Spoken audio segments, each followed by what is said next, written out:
dengan diri sendiri. Apakah setelah tercapai pun dia langsung jadi orang yang bahagia seutuhnya tanpa pernah sedih sekalipun? Enggak pernah bete juga, pernah sedih juga. Ya, terus harus berapa kali patah hati, sedih dan kecewa lagi baru kita sadar bahwa bahagia itu bukan pada apa yang kita suka, tapi pada apa yang Allah suka. Cari Allah aja.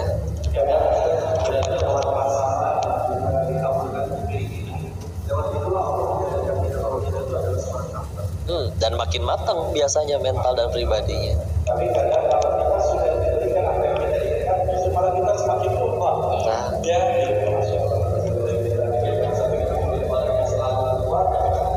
penuhi keinginan, tapi itu semakin ingat bahwa diri kita sebagai seorang. Amin. Nah, kalau dari pandangan kita sendiri sebagai seorang muslimah, seberapa penting mereka mengenal diri mereka sebagai dia saya itu seorang muslimah harusnya begini. Baik, a'udzu billahi minasyaitonir rajim. Bismillahirrahmanirrahim. Rabbi syrah li sadri wa yassir li amri wahlul 'uqdatam min lisani yafqahu qawli. Rabbi zidni ilman warzuqni fahman birahmatika ya arhamar rahimin. Allahumma ilman nafi'an wa rizqan halalan thayyiban wa amalan mutakabbalan. Allahumma faqihna fid din wa 'allimnahu ta'wil. Rabbana la tudzi qulubana ba'da idh hadaitana wa hab lana min ladunka rahmah innaka antal wahhab. Amin ya Allah ya rabbal alamin. Allah Subhanahu wa taala berfirman di dalam Quran surat An-Nazi'at ayat 18 sampai 19-nya. Bismillahirrahmanirrahim. Faqul hallaka ila an tazakka wa ahdiyaka ila rabbika fatakhsha. Kata Allah begini, adakah keinginanmu ingin membersihkan diri? Wa ahdiyaka ila rabbika fatakhsha. Kalau kalian ada keinginan ingin bertaubat, meminta ampun kepada Allah, hijrah di jalan Allah, membersihkan segala kekotoran, noda-noda yang ada di dalam hati kita. Apa kata Allah? Wa ahdiyaka ila rabbika fatakhsha. Akan aku pimpin kamu menuju jalanmu dan dijauhkan daripada kesesatan. Kadang-kadang kita ini sudah tahu kok jalan yang benar, betul nggak? Betul. Pertama, kita tahu muslimah wajib menghormati dirinya dengan bentuk menutup auratnya secara sempurna, betul nggak? Kita sudah tahu mana yang benar, betul nggak? Tapi kadang-kadang hawa nafsu kita membelokkan akal kita yang sudah tahu kebenaran. Hawa nafsu membelokkan itu menjadi nggak apa-apa deh, kan sekali-kali pakai celana juga nggak apa-apa, betul nggak? Betul nggak? Kita sudah tahu akal kita ada di dalam Al-Quran. Inna anzalna ilaikal kitaba bil haqq fa'budillah mukhlishan lahuddin. Allah telah turunkan satu kitab namanya Al-Quran. Diturunkan kitab ini, Allah minta kita percayai Al-Quran sebagai sumber kebenaran. Kita punya Quran gak di rumah? Dibaca gak Qurannya? Dibaca. Arabnya, artinya dibaca. Kadang-kadang Teh Yunda kalau lagi banyak urusan Arabnya saja, artinya dibaca, dipahami agar mudah untuk kita amalkan. Kita sudah tahu tuh jalan yang benar, akal kita sudah tahu itu kebenaran, tapi hawa nafsu kita kadang-kadang membelokkan. Kita tahu wala taqrabuz zina, enggak boleh kita pacaran, apalagi pacaran-pacaran berlabel ta'aruf syar'i, tapi ternyata saling membangunkan di sepertiga malam. Iya kan? Enggak boleh kita temanya adalah ta'aruf syar'i, pergi kajian berdua, boncengan.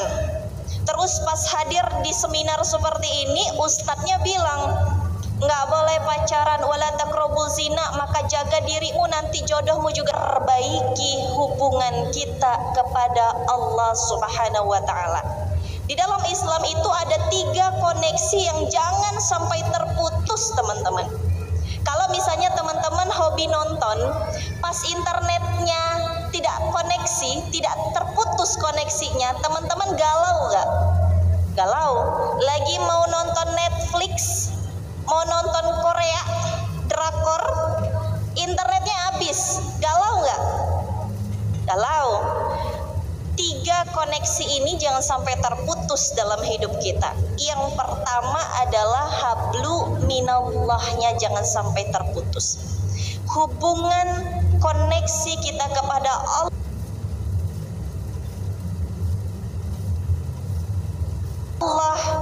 lewat entah itu salat, lewat entah itu berbakti kepada orang tua, lewat itu syukur, sabar, ridha, dan lain sebagainya, itu jangan sampai terputus. Ibadah-ibadah yang wajib kepada Allah itu jangan sampai terputus. Yang kedua, koneksi yang harus terus kita bangun itu adalah hablu minafsih, hubungan kita kepada diri kita sendiri. Karena begini, kita tidak akan mampu mengenal diri kita sebelum kita mampu mengenal pencipta diri kita. Gak akan kenal kita dengan diri kita, gak akan tahu kita maunya apa kalau kita tidak kenal kepada pencipta kita, yaitu Allah Subhanahu wa ta'ala. Makanya ini erat berkaitan tadi Ustadz dengan apa yang disampaikan oleh Koko. Kalau kita dekat dengan Allah, kita tahu maunya Allah, bukan maunya kita. Apa maunya Allah terhadap hambanya? Quran surat Az-Zariyat ayat 56. Wa ma khalaqtul jinna wal insa illa liya'budun. Allah mau kita ibadah. Maka ketika kita tahu, oh Allah teh mau saya ibadah, kita bangun koneksi dengan Allah, maka kita pun kenal dengan diri kita. Berarti saya hamba diciptakan di dunia untuk beribadah. Saya jadi mahasiswa. Muslimah ini adalah tiang negara, tonggak peradaban. Kata orang kafir tuh begini, teman-teman. Kalau kalian pengen merusak satu negeri, rusaklah dari wanitanya atau dari muslimahnya. Buatlah mereka sibuk kepada drakor, buatlah mereka sibuk kepada food, buatlah mereka sibuk kepada fashion, buatlah mereka sibuk kepada fun, kesenangan diri saja, hingga mereka melupakan tujuan utama diciptakannya seorang wanita. Wanita ini adalah tiang negara. Jadi kalau misalnya wanitanya sudah rusak, bagaimana keadaan keluarga, bahkan negara kita? Maka menanggapi tentang isu-isu, mohon maaf, yang pertama ada isu sekularisme, yang kedua ada isu kapitalisme. Kita ambil 2 ini saja contoh sederhananya. Pernah Yunda dapati orang yang pernah terjerumus kepada satu sekularisme, ujung-ujungnya nyari Islam juga karena tidak bahagia. Pernah orang yang terjebak kepada kapitalisme, ujung-ujungnya nyari Islam juga karena ternyata juga tidak bahagia. Maksudnya seperti apa Teh Yunda? Yang pertama, kita membahas satu saja, tolok ukur kehidupan, standar hidup kita. Kalau teman-teman Yunda tanya, boleh keraskan suaranya, standar hidup teman-teman apa? Standar ya, misal contoh gini, standar teh favorit Yunda adalah gulanya 2 sendok saja.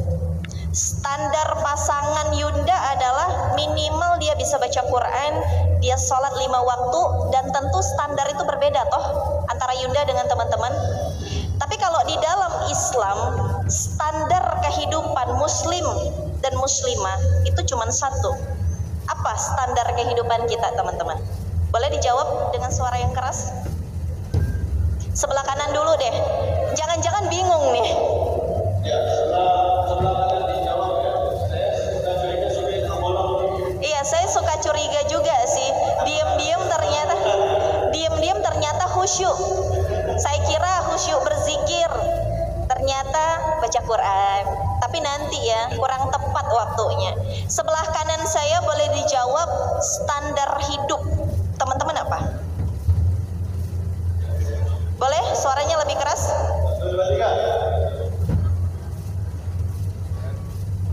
Ya, boleh yang angkat tangan lebih keras? Bermanfaat. Baik, bermanfaat untuk orang lain. Boleh yang sebelah kiri saya? Standar hidup teman-teman apa? Ada yang mau angkat tangannya? Bingung, pengen cepat-cepat nikah aja Teh Yunda, biar berkurang beban kehidupan. Kirain dia nikah akan bahagia, padahal nikah kalau nggak pakai ilmu nambah beban. Apa standar hidup teman-teman? Ada? Bingung?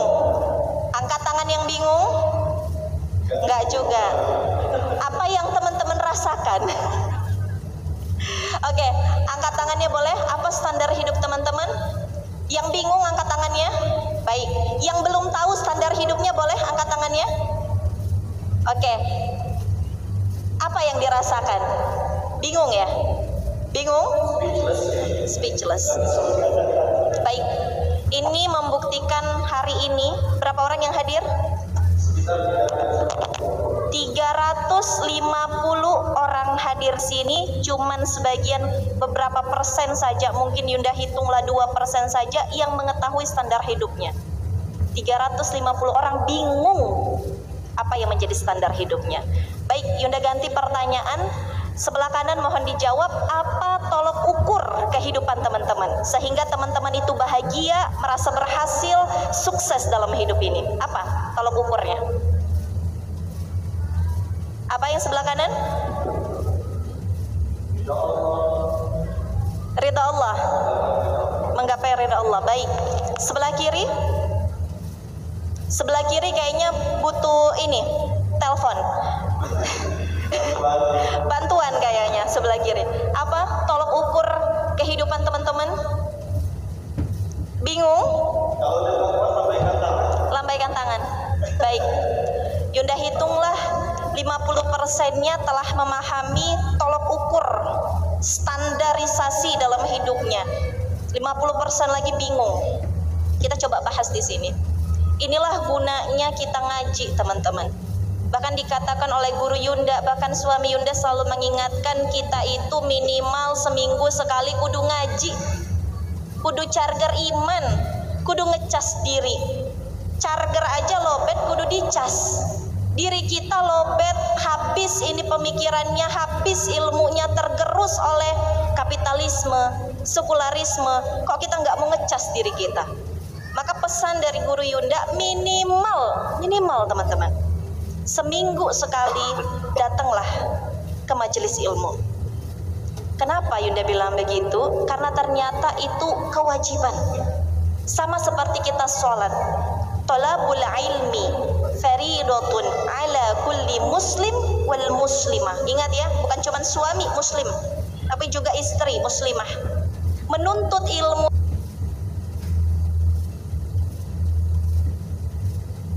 itu wajib, apalagi kita muslimah.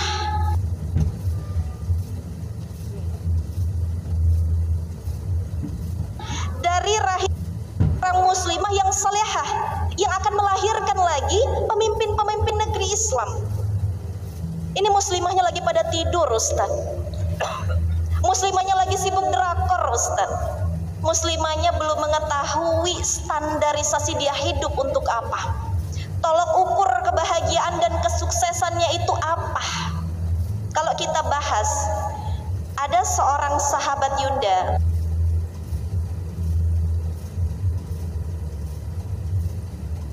Dulu dia kena yang namanya isme-isme. Yang pertama kita bahas sekularisme dulu. Coba jangan sampai ngomongin sekularisme, kapitalisme tapi tidak ada yang tahu. Boleh? Ada hadiahnya nggak sih? Baik. Makin seru. Sebelah kanan, ada yang tahu nggak sekularisme itu apa sih? Ada yang tahu? Yuk. Maju ke depan, kita kasih hadiah. Boleh di luar foto, karena abis ini belum tentu kita bisa foto sama teman-teman. Kita mau lanjut lagi ke rumah wali kota. Yuk, yang bisa monggo maju ke depan. Iya, di sini. Iya.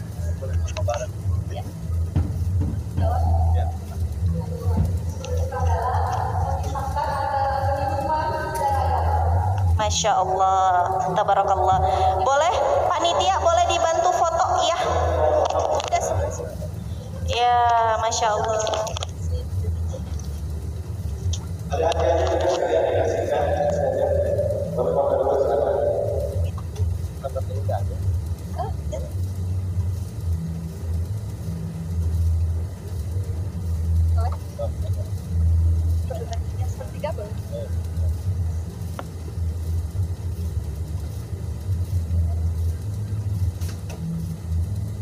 Makasih Bunda,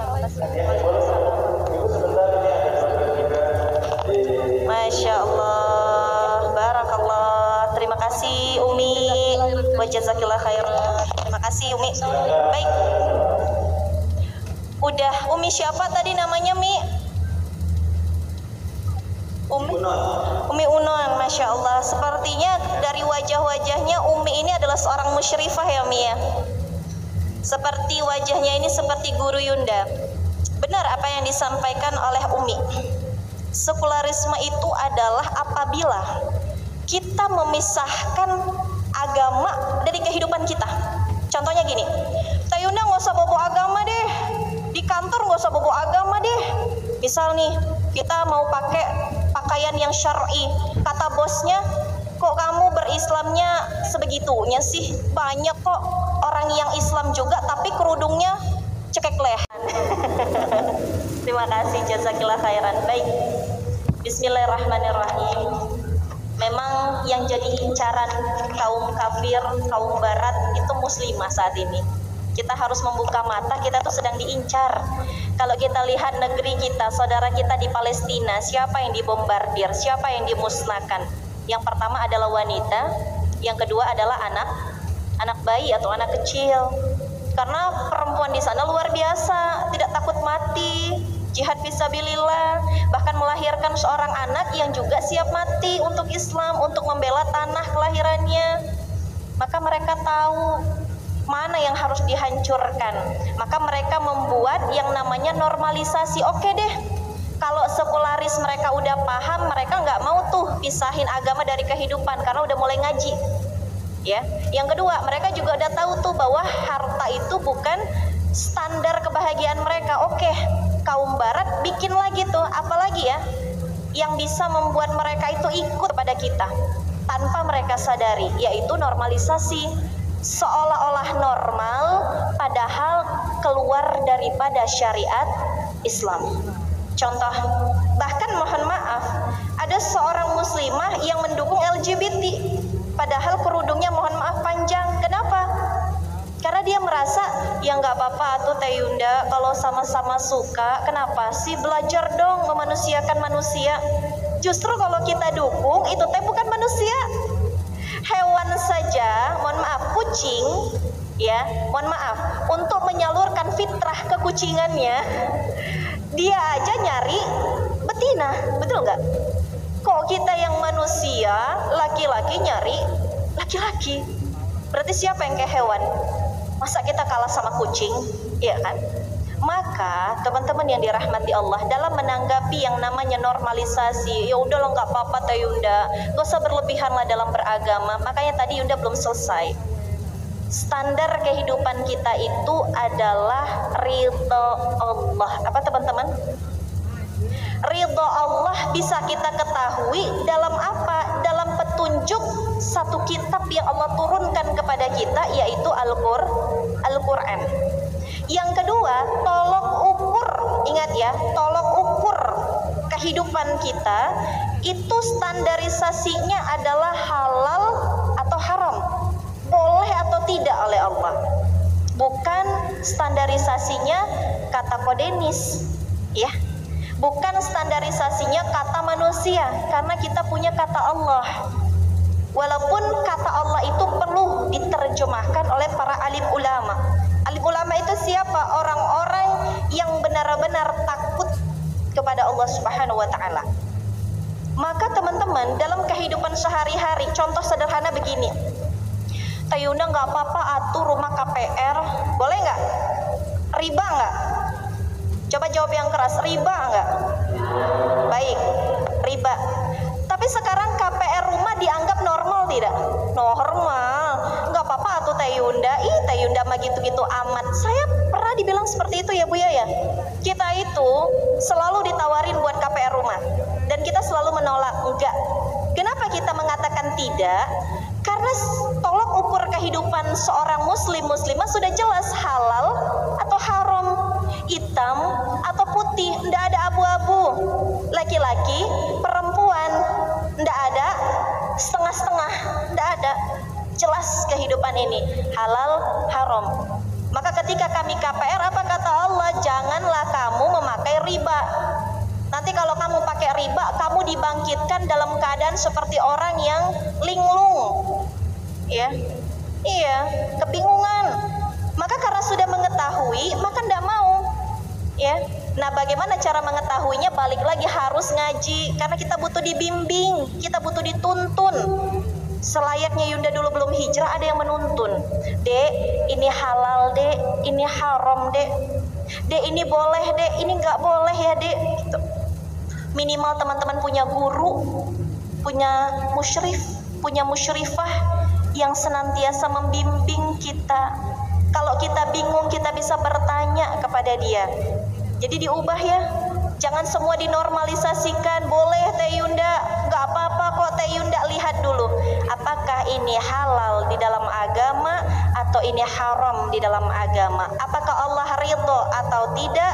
Apakah Allah senang atau tidak? Karena ingat, di dalam Quran surat Al-Insan ayat 8 sampai 10-nya itu standarisasi kehidupan Bunda Sayyidah Fatimah Az-Zahra itu adalah keridhaan Allah. Wa yut'imuna at'ama 'ala hubbih miskinan wa yatiman wa asira. Innama nut'imukum liwajhillah. La nuridu minkum jazaan wala syukura. Bunda Fatimah dalam beramal, dia hanya mengharapkan liwajhillah, keridhaan Allah Subhanahu wa taala. La nuridu minkum jazaan, enggak mengharapkan balasan dari orang lain, wala syukura, tidak mengharapkan terima kasih dari siapapun. Begitupun dalam standar hidup kita, enggak usah ngarep-ngarep dipuji, keren ya, mobilnya baru, padahal riba, nyicil, kredit, enggak usah. Keren ya, rumahnya besar, mewah, padahal KPR, enggak usah. Standarisasi hidup muslim dan muslimah adalah Allah ridho atau tidak, ini halal atau haram. Wallahu a'lam bishawab. Semoga menjawab ya Ustazah. Ini kayaknya juga musyrifah nih. Terjawab tidak puas dengan oke, untuk pertanyaan selanjutnya coba tadi jawab dari silakan. Dan setelah akan saya jadi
apa ini teh?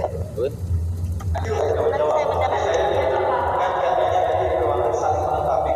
Ouch. Baik, Masya Allah. Kalau ditanyakannya tentang batasan birrul walidain dan segala macam, maka ya aturannya tadi kenapa Teh Yunda bilang Allah ridho? Ya karena memang percuma melakukan sesuatu kebaikan yang kata kita, masalahnya kadang kebaikannya menurut kita tapi kata Allahnya belum tentu kebaikan. Maka ya berarti aturannya yang Allah ridho, mana saja yang Allah ridho, ya udah Allah kan udah nurunin aturannya. Ya, yaitu namanya syariat. Ya. Maka sejauh mana yang lebih spesifiknya adalah lihat ada pelanggaran akidah tidak, melanggar syariat tidak. Judulnya betul nurut sama orang tua, tapi kalau perintahnya ternyata bertentangan dengan akidah atau jauh dengan syariat, bertentangan dengan syariat, ya sudah, kan berarti tidak akan jadi keridhaan Allah. Ya. Jadi ya memang alhamdulillah ya perlu ilmu untuk mempelajari syariatnya itu. Ya. Maka tapi itu jadi tolak ukur, karena Allah kan nyampe nyuruh syariat tersebut untuk ditaati. Ya kalau kita udah nurut ya udah bismillah, Allahnya ridho. Kalau misalnya kita melanggar juga Allahnya nggak rugi, kitanya yang rugi. Ya, tapi kalau misalkan standar tadi kita bicara ya sudah ada tolak ukurnya, koridornya, yaitu syariat. Kalau misalnya ternyata akhirnya seorang anak perempuan sudah menikah, ya udah syariat juga punya aturan. Ternyata ia harus taat kepada suaminya. Toh aslinya suami yang baik pasti akan mendorong istrinya untuk taat kepada orang tuanya. Orang tuanya juga kalau soleha akan mendorong anaknya untuk taat kepada suaminya. Jadi kalau semuanya udah sama-sama tujuannya ke Allah sih, insya Allah nggak akan ada kendala. Makanya kalau pengen jujur, bahkan guru kami bilang, kalau misalnya masih gampang ngeluh, sedih, kecewa, bertengkar, berantem, satu, kurang ilmu, dua, bisa jadi emang belum ada salah satunya yang belum pengen ke surga. Ya. Karena Masya Allah, rebutan, secara hak ini warisanku harusnya. Anggaplah ternyata warisannya itu diambil, hilang, harusnya punya dia tapi malah diambil orang lain. Dan dari sudut pandang akhiratnya mah dia nggak rugi. Dizolimi kan, dalam Islam kan yang rugi bukan yang dizolimi, tapi yang menzolimi. Tapi kalau misalkan selalu bahagianya diukur dari apa yang kita suka, selalu masih akan ada masalah. Mau hidup senikmat apapun, rumah dan mobil sebanyak apapun. Kan ya, tadi Ustazah Yunda bilangnya, yang Allah ridho Allah sudah ridho, yang punya dunia ridho, kata dunia, kata orang-orang kita yang dizolimi, ya silakan bertindak untuk mencegah kezoliman tersebut. Tapi kalau dilihat dari sudut pandang akhiratnya mah aslinya tidak ada kerugian. Ya, yang mana yang Allah suka, dan bismillah semoga tolak ukurnya bisa kita ikuti aturan Allah ya. Wallahu a'lam bishawab. Izin menambahkan dari Bobo, ini teteh tidak ada ketaatan kepada makhluk di atas kemaksiatan kepada pencipta makhluk. Mungkin bisa dipahami ya. Coba sekali lagi. Tidak ada ketaatan kepada makhluk di atas kemaksiatan kepada pencipta makhluk. Tadi teteh bertanya, ini melanjutkan ridho Allah itu tergantung kepada ridho orang tua. Lalu sampai mana batasan kita menggapai ridho orang tua supaya kita sampai kepada ridhonya Allah? Kurang lebih seperti itu. Gini, kita harus taat kepada orang tua, bahkan orang tua bilang A, B, C, D sampai Z, taati itu. Bahkan orang tua mengatakan, nak, 1 tambah 1 itu 10. Iya mah, selama perintah itu tidak melanggar syariat Allah. Contoh, nak, nanti pakai bajunya warna hitam ya, melanggar tidak syariat Allah? Tidak. Kenapa kita harus ribet? Ya sudah, turuti. Dengan membuat orang tua kita bahagia, dia senang, Allah pun ridho kepada kita. Nah, nanti kalau cari jodoh yang soleh ya nak, kita turuti, tidak melanggar syariat Allah. Tapi kalau misalnya orang tua kita bilang kita lagi sholat, nak, nggak usah sholat 5 waktu lah, kayak emak-emak aja, mati juga masih belum tahu, masih lama, nanti aja. Kalau kayak gitu kita turuti, jangan. Karena tidak ada ketaatan kepada makhluk di atas kemaksiatan kepada pencipta makhluk. Jadi batasannya sederhana, kepada orang tua itu apapun, 1 tambah 1 10, iya mah, selama tidak melanggar syariat. Tapi kalau melanggar jangan, itu batasannya. Iya. Tapi kalau misalnya istri nih kepada suami, apalagi sudah menikah ya, maka tadi benar, ini bagus banget, indah sekali kalimatnya. Kalau sekeluarga itu sudah patokannya adalah Allah, keridhaan Allah, maka nggak akan jadi masalah. Seorang anak akan terus berbakti kepada orang tuanya dengan ridho suaminya. Kenapa? Suaminya selalu mendorong agar istrinya berbakti kepada orang tua. Begitupun orang tua akan senantiasa mendorong anaknya untuk berbakti kepada suaminya. Tapi memang kadang-kadang kehidupan tidak seideal demikian, betul? Pasti di antara salah satu ada yang menjadi ujian. Maka bagaimana kita harus bersikap? Tetap semua sudah ada syariatnya. Ketika seorang muslimah telah menikah, maka syurganya telah berpindah dari orang tuanya, maka syurganya menjadi ada pada suaminya. Terlepas bagaimanapun, minta izin suami kita. Mau transfer orang tua, walau kita ada nih, bilang sama suami kita, diskusikan. Kenapa? Ini surganya kita. Suami yang baik pasti akan membantu kita untuk mentaati keluarga kita. Jadi memang benar, standar dalam kehidupan ini adalah Allah ridho atau tidak. Wallahu a'lam bishawab.